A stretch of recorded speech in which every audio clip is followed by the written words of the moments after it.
Welcome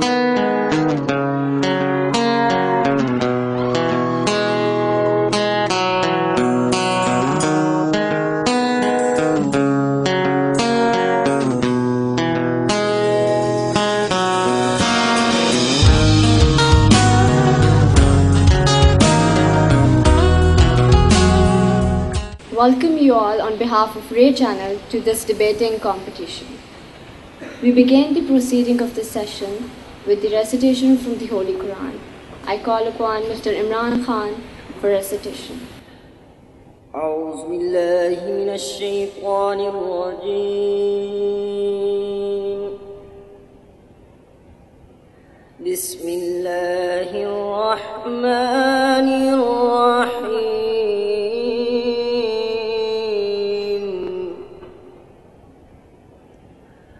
والتين والزيتون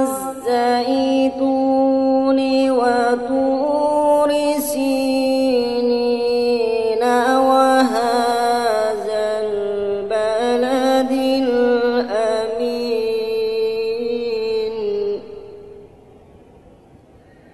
لقد خلقنا الإنسان في أحسن تقويم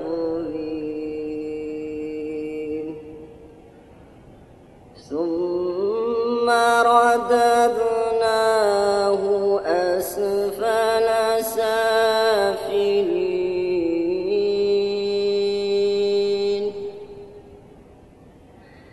إلا الذين آمنوا وعملوا الصالحات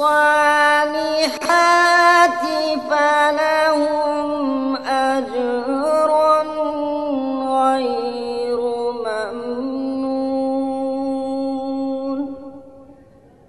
فما يكذبك بعد بالدين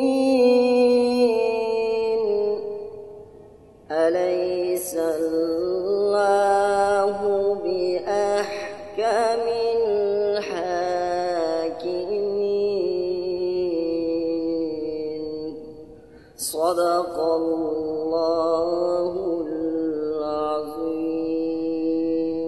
Jazakallah. I proudly welcome our guest speaker, Mr. Akram Zaki, ex-Secretary of Foreign Affairs, Minister of the Foreign Affairs Pakistan, and Mr. Shakil Ahmed, who's on the mission to rescue Pakistan, who sacrificed his brilliant professional career and left Australia to Pakistan. He was abroad, but his heart was beating with the laborers of Pakhtunkhwa, with the peasants of Punjab, the Haris of Sindh, and the patriotic Balochis.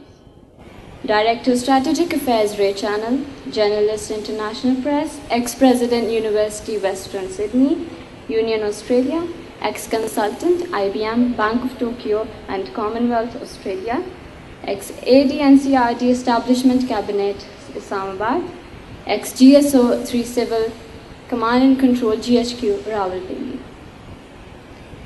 I welcome our judges, Dr. Amir Nadeem and Mr. Mohsin Lodhi. Raychannel introduces itself as a social, political, economic and religious network to rebuild Pakistan as an Islamic welfare state. As an Islamic welfare state, by empowering the common man through awareness and motivation.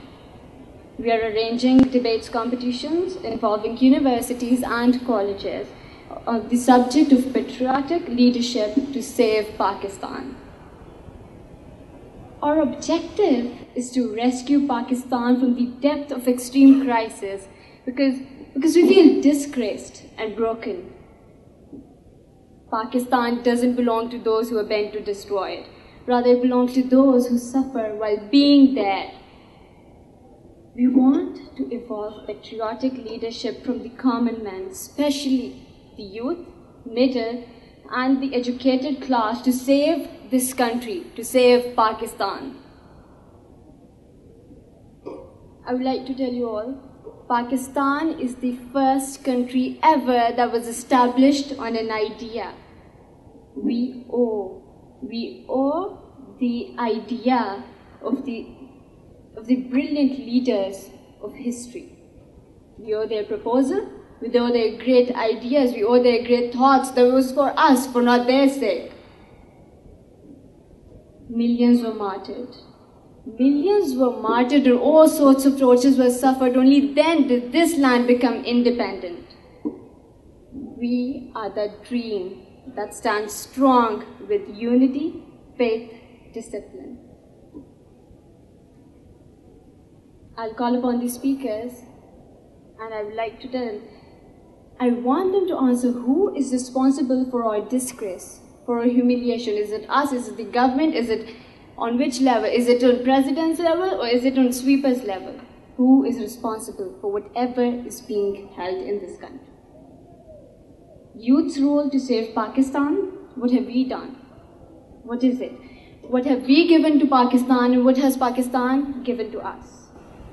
I welcome the Muhammad Ali Jinnah University team, Mr. M.A.J.U, Director, Administration, Muhammad Ali Jinnah University, Dr. Shoaib Ahmed, Director, Student Affairs, Mrs. Amina Zafar, Chairperson, Crescendo Society, Mr. Asif Wasil, Director, Quality Assurance, Muhammad Ali Jinnah University. I would like to call upon my speakers for today. Mrs. Saima Malik.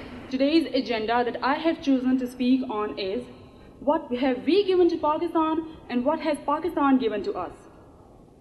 Well, I would like to defend the nation in this regard because I think that it's a practical and realistic approach on my behalf.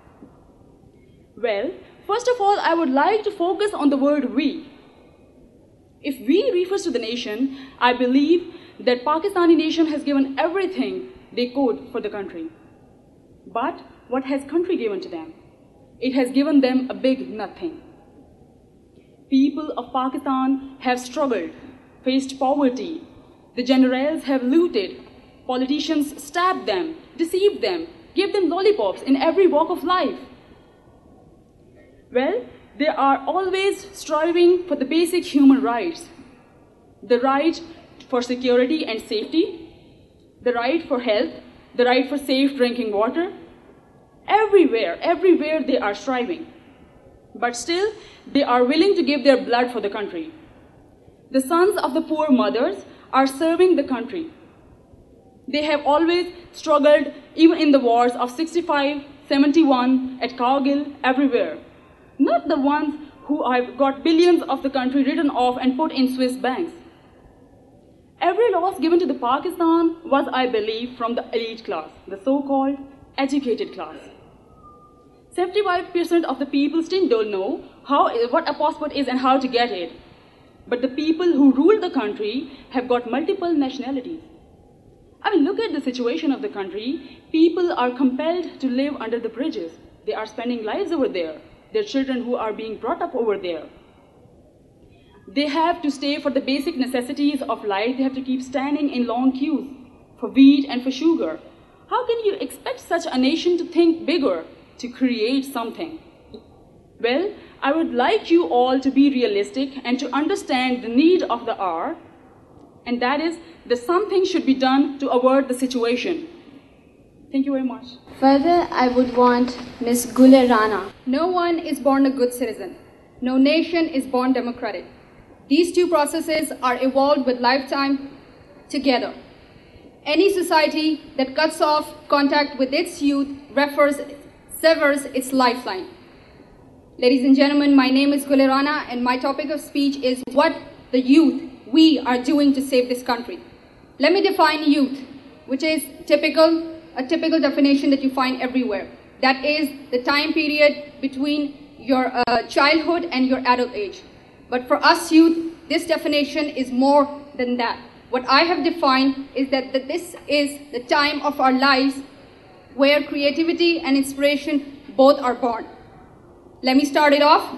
Don't we hear this thing a lot? That we youth